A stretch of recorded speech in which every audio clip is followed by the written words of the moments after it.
Hi, good afternoon, CTA. Welcome to bargaining. I mentioned to Theo, I have there's some stuff going on in the district today that I may have to step out and take some phone calls, but hopefully that's not going to be till after 2 o'clock. So I'm hoping to get through everything before I have to do that.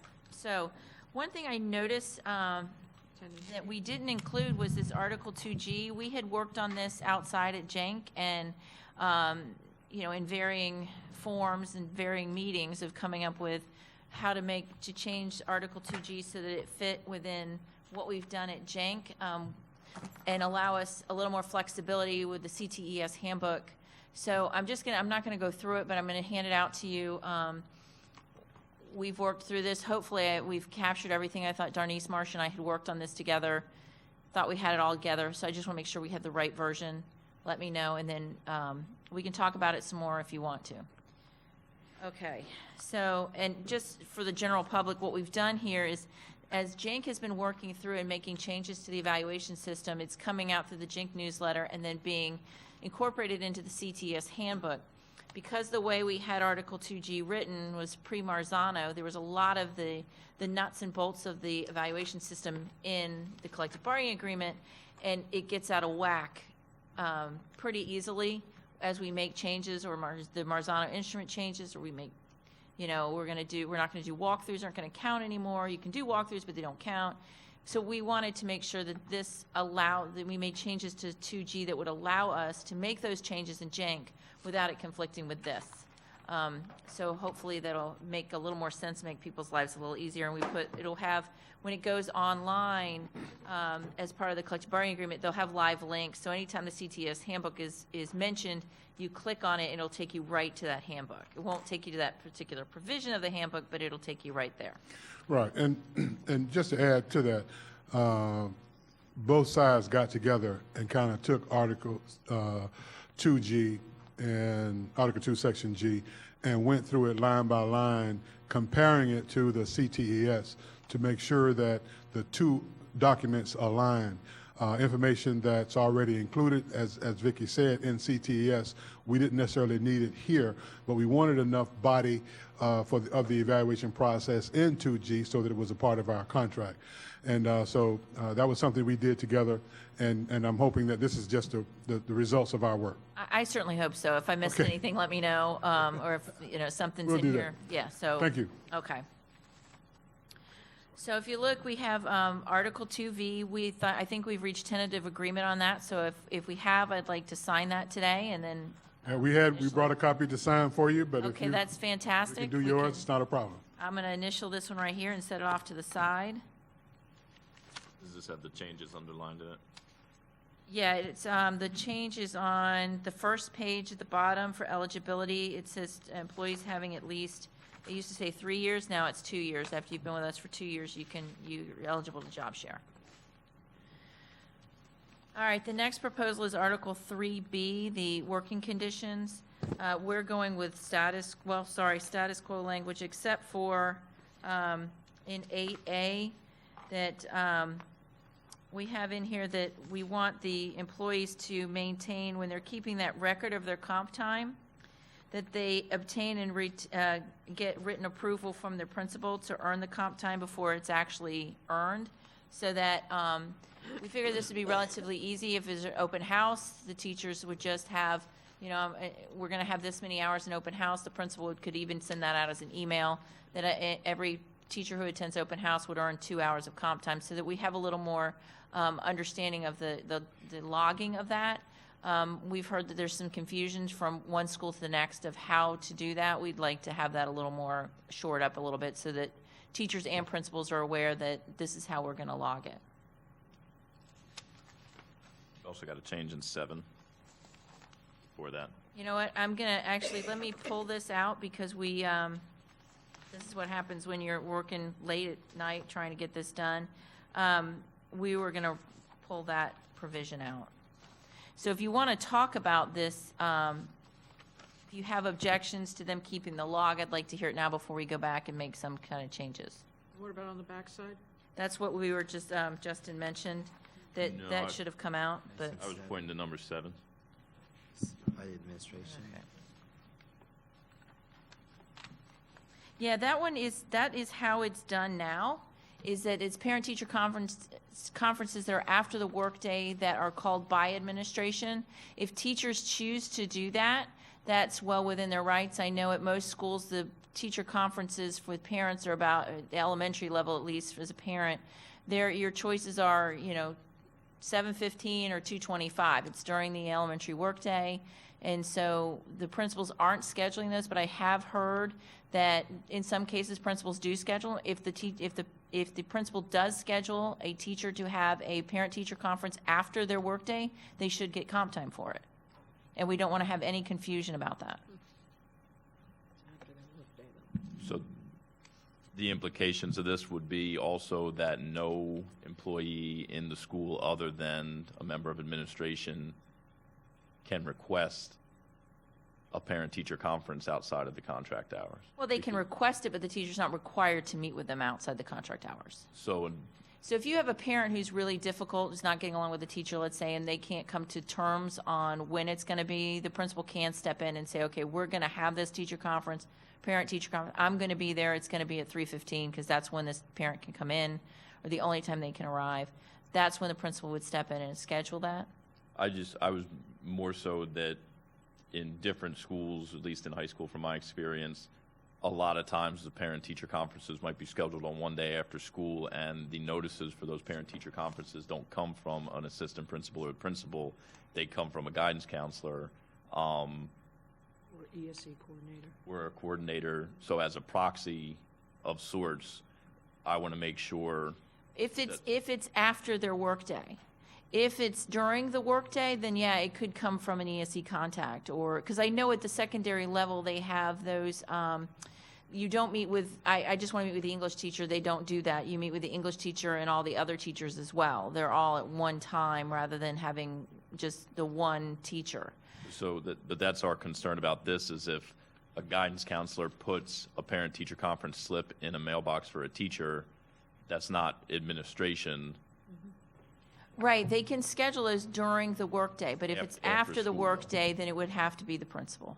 So if we were inclined to agree to this, we would want language that prohibits any other employee from scheduling or otherwise noticing a teacher for after-school parent-teacher conferences, because it's like a, loophole where if a guidance counselor says there's a parent coming at 2:45, but they're not administration, and as a teacher, you're concerned and you want to meet with the parent because that's part of your responsibilities. But again, that by administration concerns us because the way that it is in schools today, guidance counselors are used as administrators and do all sorts of additional functions that are as if they are assistant principals. We don't want teachers to be asked to go to a meeting after school by a guidance counselor, and then when they request comp time, this by administration language could be used to prohibit that.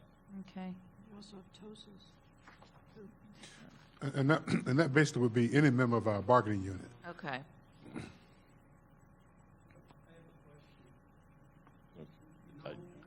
No, so if you want to speak to it. Let me schedule after hours meetings so I can get some. I wouldn't imagine they do. Right, so sometimes we go to the guidance counselor, but not the guidance counselor. We say make it after school if that's the only time the parent can make it. So this way we're facilitating solving a problem. Okay. Why wouldn't we get comp time for that? Like, why would you prevent us from getting comp time for that? Okay. No, it's good thought. Okay. Okay. In elementary school, we have school-based team meetings that are usually called by a guidance counselor. And although they may start at 2:30, it doesn't always mean that they're going to end by 3, because they can be rather lengthy at times. I mean, sometimes they're scheduled during the day, but obviously depending on the parent. So there's another occasion where teachers may be going past their duty hours, and it's not the principal saying, here's your meeting. It's usually by a guidance counselor.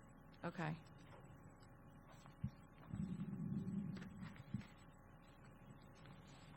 We'll take that back and with your considerations. Okay.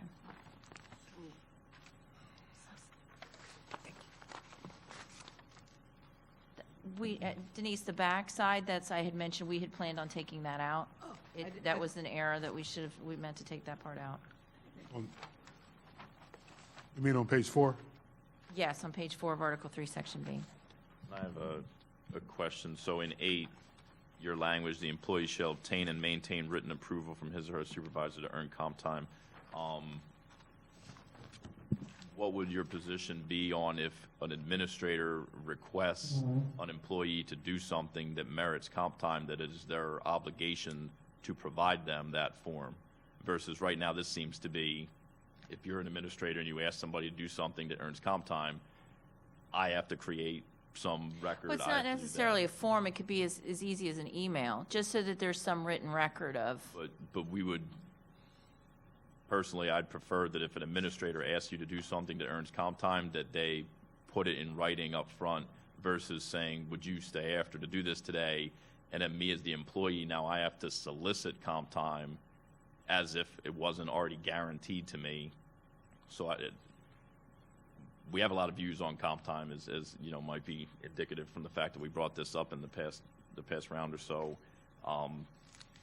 There's concern that comp time is used as a mechanism to force people to do unpaid work, since comp time has no monetary value beyond the strict guidelines in the contract already, which to my estimate have never been utilized. I don't know how much money the district has ever paid on comp time when it hits that threshold. I bet it's never happened.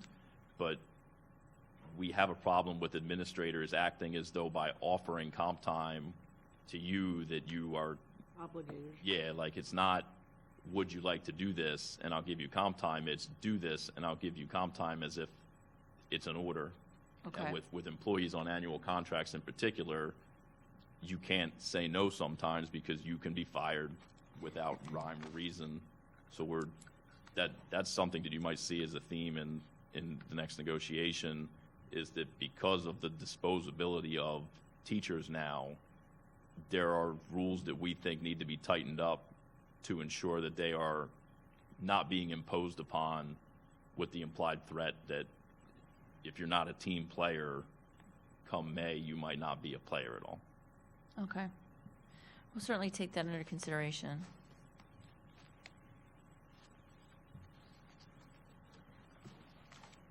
Okay, moving on to Article 3, Section C. This is the one where we've agreed that, I think we've both agreed that the tentative assignments we give in writing for the next school year by May 1st. And that's in paragraph 4.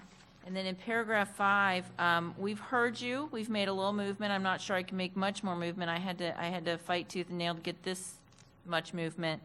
Where if the teacher's entering their 7th consecutive year of employment and they haven't, they're being assigned a grade level or subject to which they have not been assigned sometime in the previous and current language is 6, we take that down to 5 school years that they can use the voluntary transfer period, and it's that extended voluntary transfer through July 1st. And that's the only change.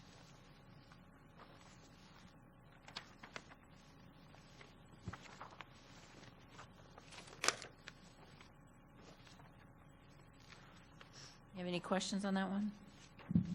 No, but just, I might tip my hand to future negotiation. Brevard School District just settled with their union that any teacher that's given an assignment different from what they are told at the end of a school year will be given the opportunity to apply for other jobs at the start of the following school year. So that's something Really? That's something that is happening. And I'm a not lot sure. of I think Brevard, it might work better because they're smaller than us. I think that would be a huge ask for us to do that, especially at the beginning of the school year. There would be complete and total upheaval. If we don't even know who our teachers are going to be, they don't have to tell us till the beginning of the school year. I can't see us ever agreeing to that. Well, the converse of that is that every teacher who's told what they're teaching and then shows up to school and has to teach a different subject is in complete upheaval. So, Well, I'm not sure, Hopefully we're not doing that, though. We give those tentative assignments on May 1st, and if there is some kind of change, then the employees are notified in advance. Not always. No. Okay. I arrived and found out that I was teaching something other than what I thought I was going to be teaching. It's fairly compatible with it. And that, of course, becomes a disposition factor then for the individual teacher. having taught math before in intensive, to move into a 6th grade regular class for the whole day was not a big ask. But just in fairness to the facts, there are teachers that do get asked or get directed close, and under the cover of, well, we tried to give you a phone call, and we know if you attempt the call and they don't pick up, or you attempt the email and they don't answer it, we get that. But mine was a surprise. And if the information I received was right, it was a surprise that was determined literally 2 or 3 days before we arrived, due to some other extenuating circumstances. Yeah, I just had it happen at elementary school, 2 teachers, when they walked in at preschool. Okay.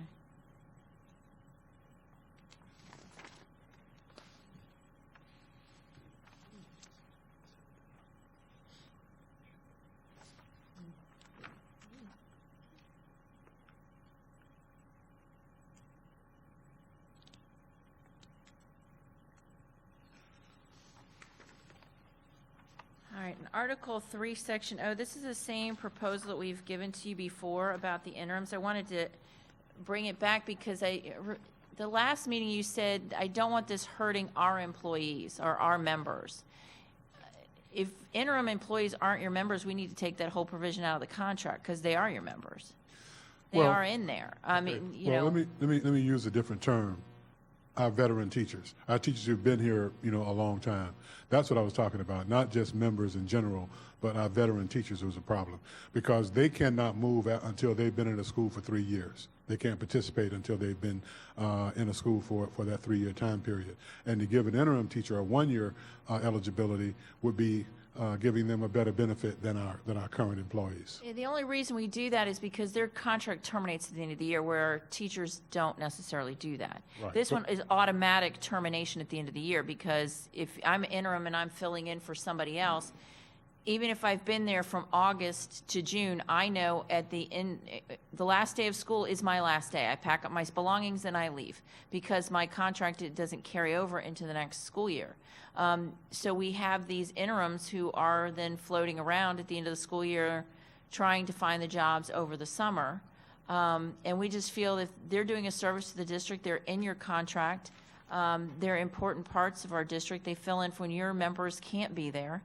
And to say that they're not valued enough to let them be able to find a job during the course of the school year for the next school year puts them in line with your service here doesn't matter. You're just like someone coming in off the street next year brand new. And that's how we view it. We hear this all the time with these interims who have done fantastic work at a particular school, and the principals love them. And then they're told, no, you can't have them. They're just going to be out into the ether, and maybe you might be able to hire them for this other position because you know this teacher's retiring and you have another position that you want to put them in. You have to wait. You can't just put them in that position.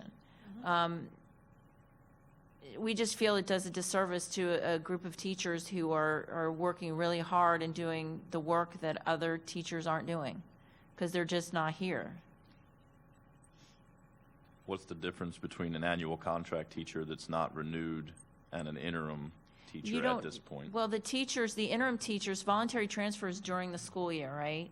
So the interim teacher knows that they don't have a job at the end of the school year. They're well aware that their interim contract is only through that school year. Now, if they're having problems, they can be terminated in 72 hours, not like we have to wait with an annual teacher, wait till the end of the year. This is termination within 72 hours.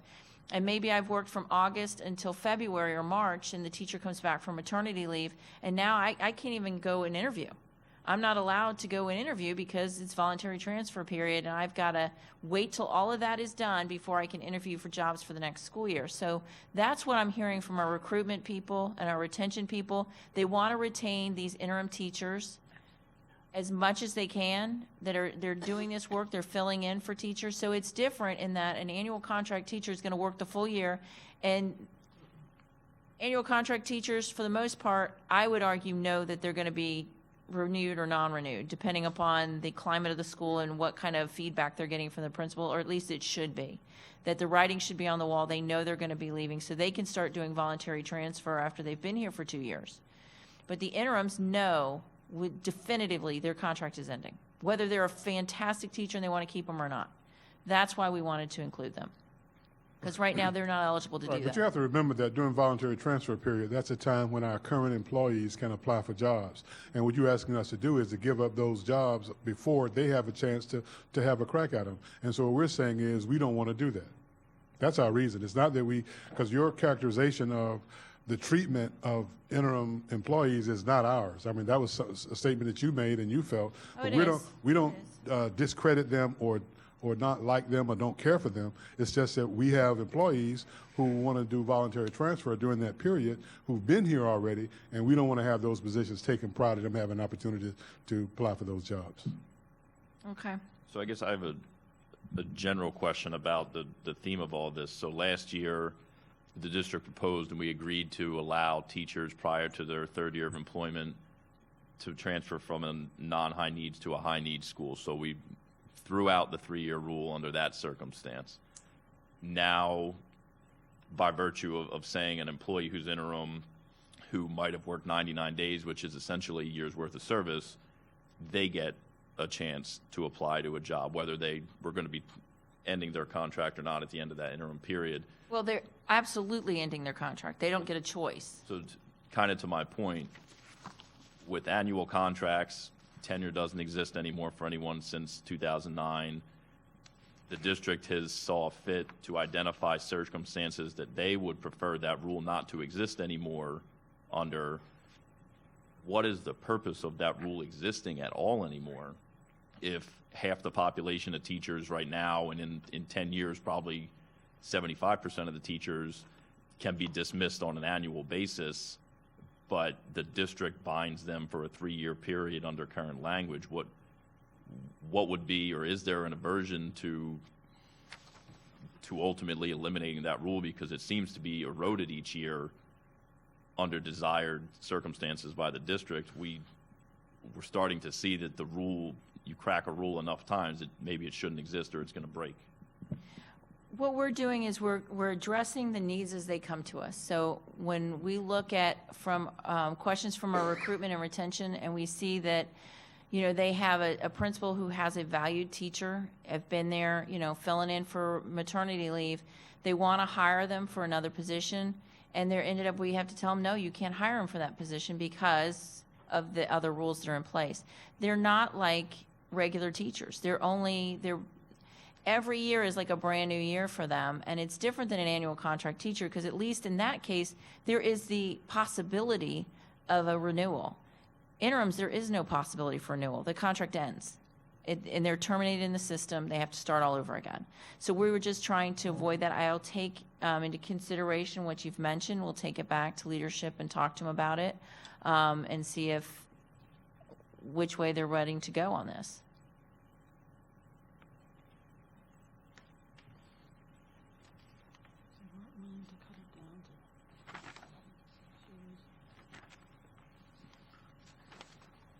On Article 3, Section P, we're proposing status quo language. Okay. I believe there was a correction. There was a correction, 5A, that's the only, it's not status quo because it's this Appendix F, it should be D. Right, so we were ready to TA that TA one? that one. Okay, I'll sign that right now.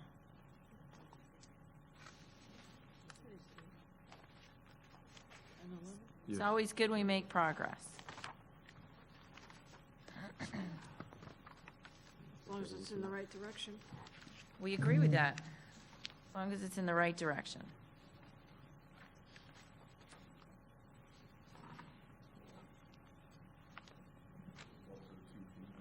Mine too.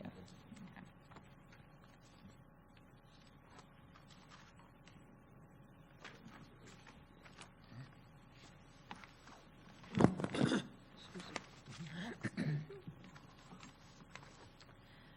On Article 5, Section B, specific paid leaves, we're proposing status quo language. we cannot afford the bereavement leave that you've asked for. It's too expensive, and we don't have the funds. We'd rather put the funds right now into the teacher raises. And we're looking down the road, and you'll hear this when we start talking about the salaries. One of the things that our board has requested that we do is start looking at differentiated pay. There was an idea floated around but shot down at one point of using all the money we have for differentiated pay rather than for raises across the board. We had a brief conversation with CTA, got the pulse for that one, so we put it off to the side, but we still do need to talk about that.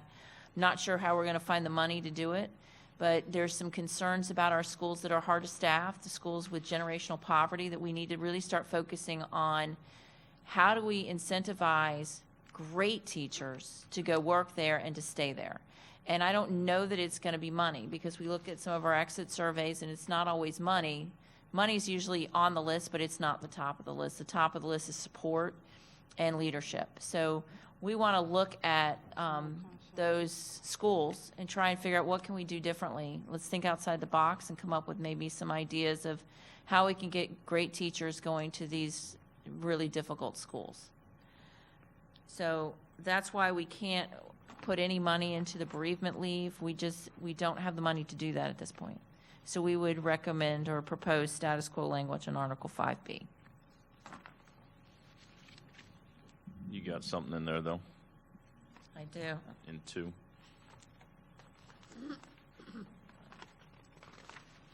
Oh, sorry. It's been a really long day. So we did make a change in 2B, you're correct. We wanted to add, we had proposed previously the first 3 weeks of the school year, the last 3 weeks of the school year. We're just asking now that it's the first week of the student school year, not preschool, but for the student school year, and the last week of the student school year. We've had an issue, I didn't bring the data with me, I have to go back and find it, but we've had an issue with it's increasing every year, where there are teachers who are taking off the first week of school. And actually, a lot of them are taking all 6 of their personal days the first 2 weeks of school and then taking 4 days unpaid. For some of them, we've heard, my husband has a business trip and I'm going with him. We planned a family reunion. Well, we put our school calendar out 2 and 3 years out in advance. So it's not as if the teachers don't have full awareness that this is when school's going to start. The exceptions still apply. So if you're moving your child to school, emergency, bereavement, religious day for an employee's faith, attending graduation or some kind, those exceptions are still there. This is just for that first. We'd like to prohibit the use of personal leave in that first week of the student school year and the last week as well.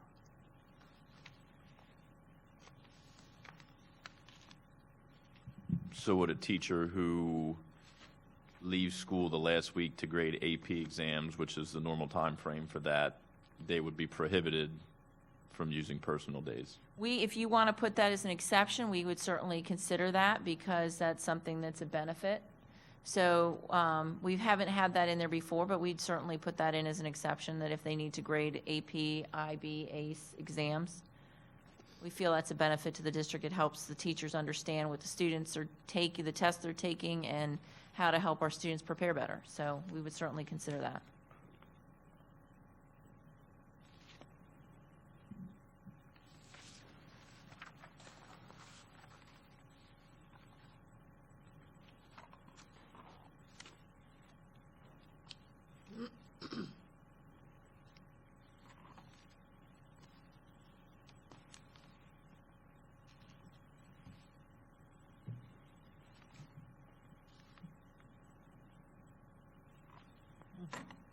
On Article 8, Section N, the mandatory in-service, I know we had talked about, and I don't remember if it was in this section that you had recommended a change, that a half day of APD day would be used for that.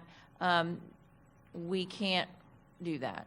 We know that there are some principals, and we'd appreciate it if you let us know which principals are doing it, that are not allowing teachers to have time on work days to do this work, but the amount of professional development we need to do with our teachers prohibits us from giving up a full half day for mandatory in-service.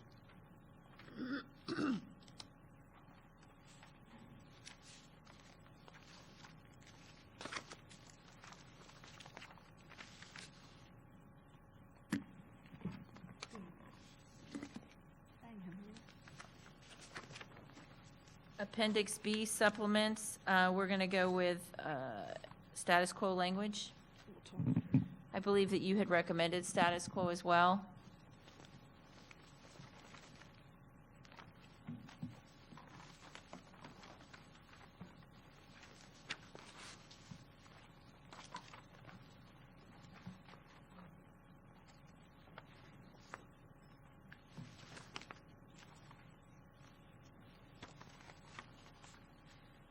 All right, then moving on, Appendix D, additional period supplement. I know you had requested that we raise it by $5 per period for 2020. That would cost us approximately $750,000. It's about $742,000 to do that. And again, we don't have the funds at this time to do that. So just a quick question, the savings that a principal and administration at a given school reaps from having 5 teachers do a 6 period versus employing an additional FTE, where do those savings go? I don't think there are savings, but I could have Mr. Burke or Ms. Canoes to answer that. There's precisely 50% savings over the cost of a full-time employee on their average salary. The question So is, when we save with a trade-off. When a principal has 5 teachers take on a 6-period supplement, effectively removing the need for an additional employee to teach those courses, the cost of those 5 6-period supplements relative to the cost of the employee is approximately 50%. Where do the savings go from those teachers doing the 6-period? I've been under the impression that the school is able to capture those savings by not having to utilize an additional employee. Yeah, well, I mean, I think some savings stays within the school budget, right? Like if they're using their advanced placement funds to add extra periods, it's not always that they're trading one position for the other. Sometimes they're just buying the extra periods through advanced placement money or whatever to round out their schedule. But regardless, whatever savings are there, we're relying on them and spending them. So it's not like it's going to free up anything for us. But just take me through, like, so I know, like, if a school trades off a teacher, do they get to 10 periods? How many periods are we giving for a teacher now? Yeah, it's 10 periods. Okay, so let me get a mic too. So there's some savings around the health insurance, but I don't think we're talking about tons of savings. Yeah, but that would be the only, the amount that I could think of, depending on the actual salary of the employee. Yeah, so if you add the cost of 5 6-period supplements and you weigh it against the compensation and benefits of an average teacher pay employee in the district, there's those savings. Usually when you trade off a teacher, which I don't do, but you trade off a teacher for 10 supplements, it's an even trade, so you have those 10 6-period supplements. They get more mileage out of their resources. You know, they're getting more instructional capacity, but they're not necessarily banking a lot of savings. Okay. They're just getting more leverage, I guess, out of their. Depends on how many 6-period supplements you're talking that they're given, but a majority of the time, the money is saved and it's in the school budget. Can you name a particular school that you're thinking of so we could look at that as an example? I think every single high school in the county, I'd imagine. Well, no. Because if you don't have those 5 6-period supplements being covered by teachers, then either you would cut 5 periods of class or you would employ another. Well, it depends on if you have, I need one section of English, one section of biology, and one section of chemistry. I'm not going to be able to find one teacher who's certified to teach all of those. So it's a matter of the master scheduling, I would presume. So you could have at a secondary level, 5 or 6 extra period supplements, but they're spread across different subject areas. So where, I could save more money or I could have a teaching position, but it's not going to cover those classes because they're spread across different subject areas. But the savings is still realized, whether their subject area is same or different. You're covering periods that you would have for instruction, regardless of what that instruction is, that's being covered. You're still saving the money from having a full-time teacher in that unit. So what we're saying is there's a savings realized regardless of what the subjects are. I mean, in the health benefits, like we discussed, if you're trading off a position for extra period supplements, we don't have the additional health benefits, but you still have the cost of paying the extra period supplements as well as the benefits that go along with it, the variable benefits. And we can, I mean, we'll look back into it, but that's to our point that teachers working a 6-period supplement right now are getting 50 cents on the dollar relative to if those classes were someone's schedule. Like that, and I could be wrong, but mathematically, based on what we've seen, when you add up the 5 supplements and you compare it to the cost of an employee, salary and benefits, they're literally being paid 50% of what a teacher is paid for a period of instruction. If you include the benefits, if you move the benefits out, that percent will tweak. But the point is that our position on this is that by schools, by the school district utilizing this, and this is why we brought up prohibiting making a teacher teach a 6-period for more than 1 year consecutively, because there's a financial incentive to put that on a teacher for the school or the school district, because the dollar value of 6-period supplements versus an employee, to our knowledge, is about 50%. And if I can add, in fairness, the $25, the $25 an hour for the 6-period supplement is beneath the scaled wage of a first-year teacher. So a 30-year veteran teacher who takes on a 6-period is getting paid less per hour than a first-year teacher for that period of instruction. Yeah, I mean, I think our average pay is about $35 an hour now. But when we allocate the school budgets, we do not allocate like extra periods. We were allocating full teacher positions.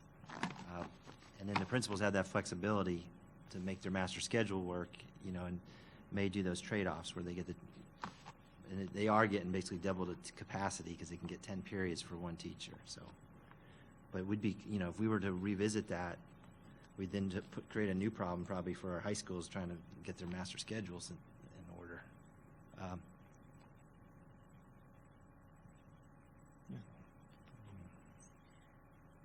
Well, right now, it was, as I said, $742,000, which is more than we have to give. I understand your concerns, but we have put, as Mr. Burke will show you, we have put every single dime we could find into teacher salaries.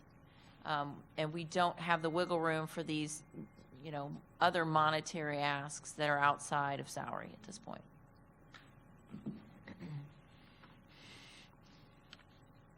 On Appendix E, the family medical leave, we understood what you said. I looked at it. I'm going to take a beating from our legal team, but we'll go with status quo language on this.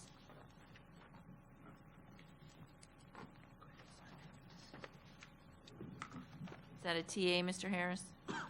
Yes. Give me your copy of that. I can't feel on mine, too. Grab which one? These two, Appendix E? Hang on. I got that. It's in addition to what we're paying already. We're already paying a certain amount. That would be in addition to what we're already paying. That's what she just offered, right? Hang on. No, it's moving the $5. Discombobulated here. There you go. Take mine. Okay, take that. Got it. No, just that one. Just that one. It's just that one. So Jackie's seeing right in the number. That's why you need me here. I don't know anything. All right, thank you. Too bad I don't bring it back. I don't know. That would be the next thing we'd ask. Like adult ed coming forward. You don't have to Okay, thank you. Thank you. Bill had a thing today. It's a medical thing. This has got all the things that I'm looking into.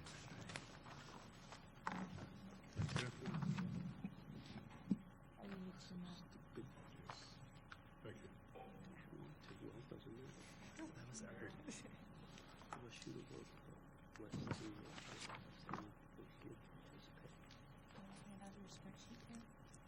Do you want to do it, Tam? I can do that. I'm going to turn it over to Mr. Burke with all the exciting news. 20%? Denise, you I really wish. should check your medication. No. It's always good to be positive. Give us a minute to work around. Should I go ahead? Thank you. All right, so we were trying to just kind of, we debated a little bit. We've been working on a week on our proposal to bring back to you, and worked with the superintendent on this, and we decided just to kind of cut to the chase and bring our best proposal that we're able to offer today in the hopes of getting a deal. Our salary reserve, when we were last here, we offered a proposal that was 2.5%. I believe you guys countered, it was a little over 4%. Since our last bargaining session, I just want to point out that we've got a better read on the teacher evaluations for last year, and that data is going to be making its way out soon to everyone. But we are looking at 98.2% of our teachers that are evaluated being highly effective. So I was at 93% based on my previous estimate. We knew it was going to go up considerably with the changes that were made, but it's really gone up quite a bit. So these numbers are, you'll see I've estimated employees, that breakout's a little bit different. And if you look at all of the employees, when we've got almost 1,000 people, new hires that are not evaluated. So I put 2 percentages there. If you look at the total workforce, we're 90% highly effective. But if you look at just those teachers that are evaluated, we're 98.2%. So what that means is it gets more expensive. We differentiate our salary offers based on highly effective and effective, and the more people that continue to become highly effective drives up that financial impact if you're trying to maintain what the percentages we've had in the past. So we had a salary reserve for 2.5% that would basically allow us to do 2.5% for all of our employees. We have stretched and tapped every resource we can, and we're now looking at basically a 3% deal again, which is consistent with what we've done in the past. At 3%, we can offer highly effective teachers 3.25% increase, and then the effective would be at 2.5%. And that includes a 0.5% COLA. So those groups that are the new hires or the ones that were not evaluated, and the very few that are developing or need improvements would just see that 0.5% raise. And that's consistent with what we've done the past few years. This will cost about $23.8 million. We've already, we previously negotiated that increase in supplements, which was effective in July. Well, that'll be the second, second increase there, but that's about $758,000. So if you look at if you consider that as well, it's about a 3.13% package. I want to correct, I had some best and brightest information last time that wasn't completely accurate, so I've tried to get a better read on this. We do still expect to fully spend the best and brightest money based on the recruitment and retention components. We have a lot of schools that did qualify. Obviously, it's a little more contentious now with that requirement about improving your school grade over the years.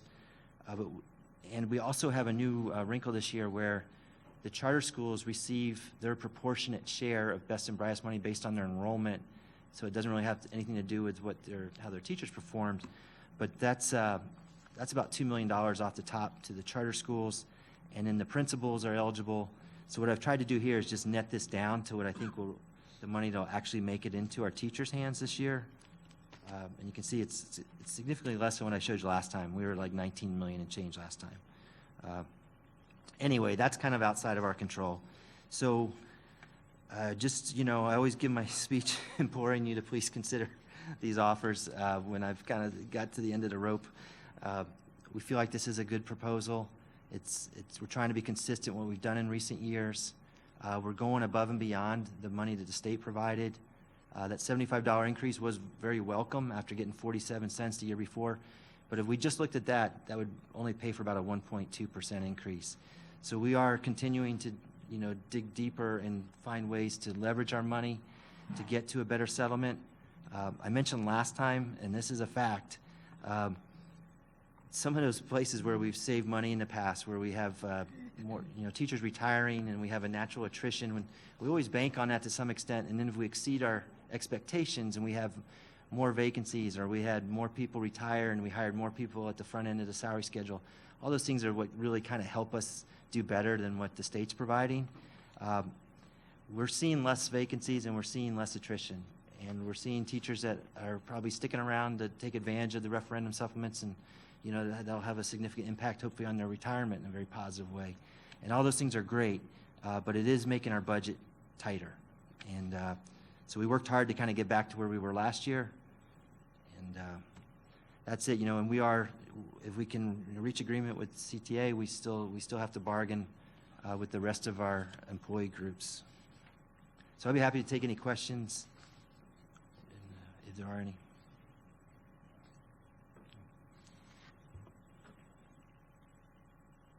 So if you walk through the language proposals, hopefully I caught all the years. These are always, this is the one that I hate the most of going through this, because there's so many references to the evaluation, and that's a year different than what we're talking about. So the only thing that's, besides the date changes, that is not a significant change, but a change, is in Article 8, Section A, Paragraph 4. Previously, when Best and Brightest was just that one Best and Brightest pot of money, we put in that we would give it to the non-classroom teachers as well. That provision expired July 1st of 2019. We're just taking it out entirely. With the new machinations that they require, it's really not going to affect that many teachers, and we just can't do that at this point. We can't continue that. It looks like there's a good chance this will be our last year of Best and Brightest. What's going on in Tallahassee? Yeah, they're planning a whole new problem for us. You're going to give it all to people who've never talked before. Yeah, I'm seeing, people who do my job across the state, where we're having a lot of discussions about what do we do, because they're going to pump in money for beginning teachers that'll leapfrog over our existing teachers by, in some cases, more than a decade of experience, but they don't seem to be wanting to give the money for those teachers with a decade of experience. So in some districts, it can create, problems up to the case of like $120 million shortfall to get everybody back in line, which I can't even begin to figure out how we would untangle that mess. And then there's other counties such as Monroe, which is in the Keys, because of their cost of living, their starting salary is at 47 something already, and they're looking at it going, well, where's going to be our money? So this is going to create a whole host of problems. Yeah, so we'll have to watch that. Just from the money side of it, the governor estimated it'd be $603 million to take the starting salary up to $47.5.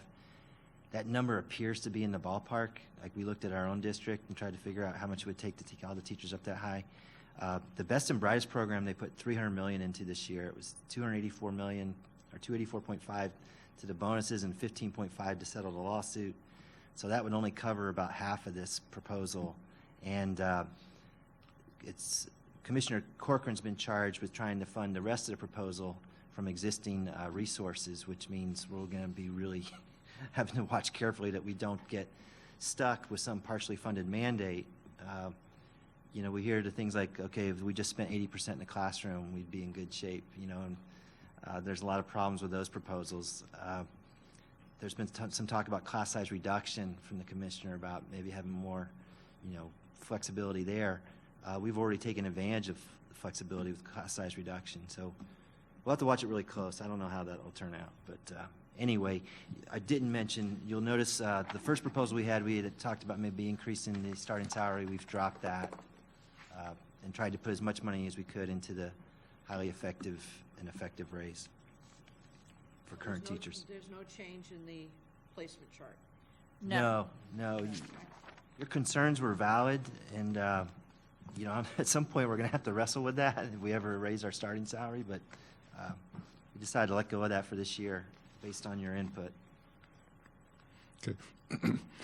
On the issue of number 4, where we're dealing with the Best and Brightest for the non-classroom, Right. Is it your understanding that in the last part of the best and brightest that was to be negotiated, that would include all bargaining unit members? I don't know the answer to that question. Usually I rely on Mark Mitchell on that and to answer that, and he's not here.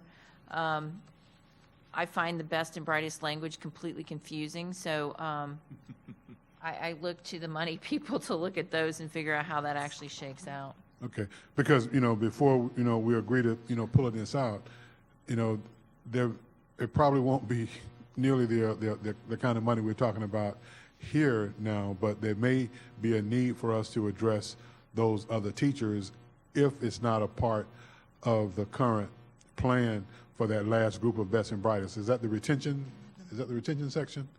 No, I think it's called the recognition section, where you mean if there's enough money left over, we negotiate. First, you got to pay the recruitment, the Right. 4,000, and then the highly effective and effective. Those are the retention pieces. And then I Right. think the last component's recognition. Recognition, okay, recognition. Right, that's what I'm saying. Now, the rumor I'm hearing is they don't have enough money in it to cover the first two. So the negotiating the third isn't even going to be an issue because there won't be any money left.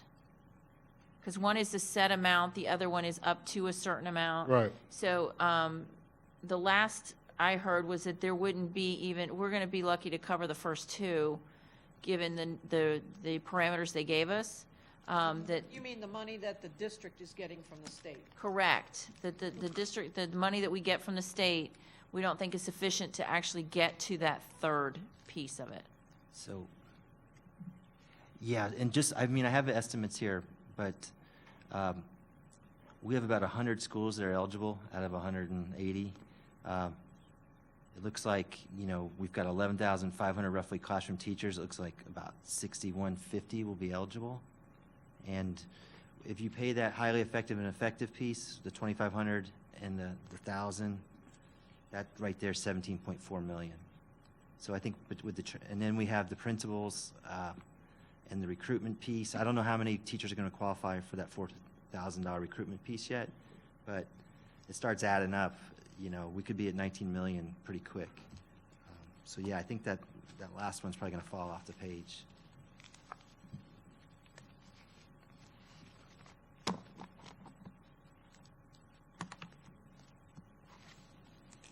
And quite honestly, even if we left the language in there, it's sunset on July 1st, 2019.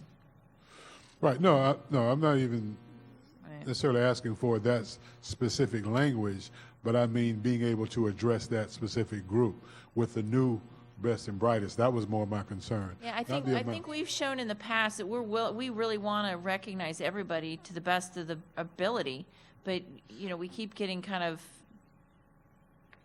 handicapped by the state when the way they word this and how they're going to, this section is a must give, this is how much they're going to get, and then it's up to this amount, and then when they put the numbers out, we look at it and go, well, we're not going to be able to get there. Did they expand the definition? No, I thought that they had expanded the definition with regards to, so it was more inclusive on that. I still read it as classroom teachers, but we can double check that.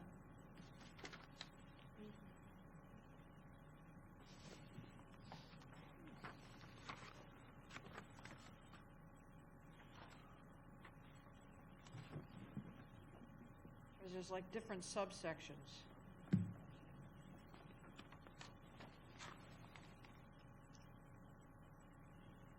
It might take me a while. I'm pulling up the statute that was passed, and it's 92 pages long. So 91 of it doesn't matter, believe me. Another question, Vicki. Okay. 8A number 6. What percentage did you use to increase the permanent subs? 3%. 3%? Yes. Okay. Oh, yeah, we put on there, we increased the rate for permanent subs. That was the other change we made. We always forget that one, and I know. mentioned it to Mr. Burke this morning. I said, we almost forgot him again. Yeah, it would go, their rate would go from 176.03 to 181.31. It's only 6 of them.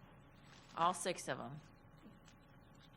we raised the max, so it would And we did raise the max. We raised the max, the 3 point, .25, so that anybody who's at the max and is highly effective, they would be able to get their entire raise.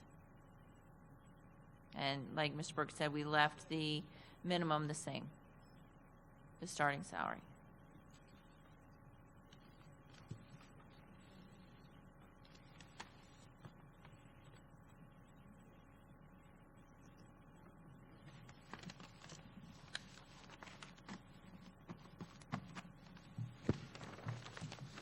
So Any more questions? we've got the answer to Denise's question. Okay, go ahead So, and answer. Okay, so to be eligible for the Best and Brightest Recruitment and Retention Award, you must be a K-12 classroom teacher. It does say instructional personnel who are not classroom teachers are statutorily eligible for the recognition award. That's that last bucket that we may not have funding for. Okay. And then the school board would then have to negotiate the criteria and the policies for that award. So they're eligible for the one, so they're eligible for the Bucket. one that we don't have any money for? Correct. Yes. Correct. But, you know, the program is, it's changed significantly year over year. And we've got a lot of classroom teachers that aren't going to be eligible this year. So didn't feel Right. like it really made Right. sense to put more money Right. behind kind of a flawed program. So- Except those non-classroom people at those schools that are eligible would not be getting anything if they're rated highly Correct. effective or effective. Yeah, that's the downside of not continuing that practice.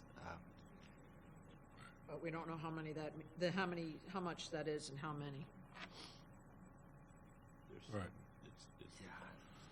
Probably be significant. And again, we focus on just putting all of our money into the recurring salary raise that we could offer. Okay. Well, we'll need to caucus on what you've given us. Okay. You have hand warmers? Not in here, no. This room usually gets pretty hot, depending on what's going on in it. So what we can do is, we'll just go about our business and you can let us know. This time I will let my staff know that you Okay. can't interrupt me. All And right. that I'm not really meeting, we're caucusing and talking amongst ourselves, and that's not a meeting from which I cannot be interrupted. So hopefully we won't have that issue again. Thea, did you want to sign off on Appendix E? Are we going to TA that? I thought we did. Oh, you I did think give it to yours me. up, You, and I gave you it. swapped it out without me knowing. Yeah, Gordon walked it over, sorry.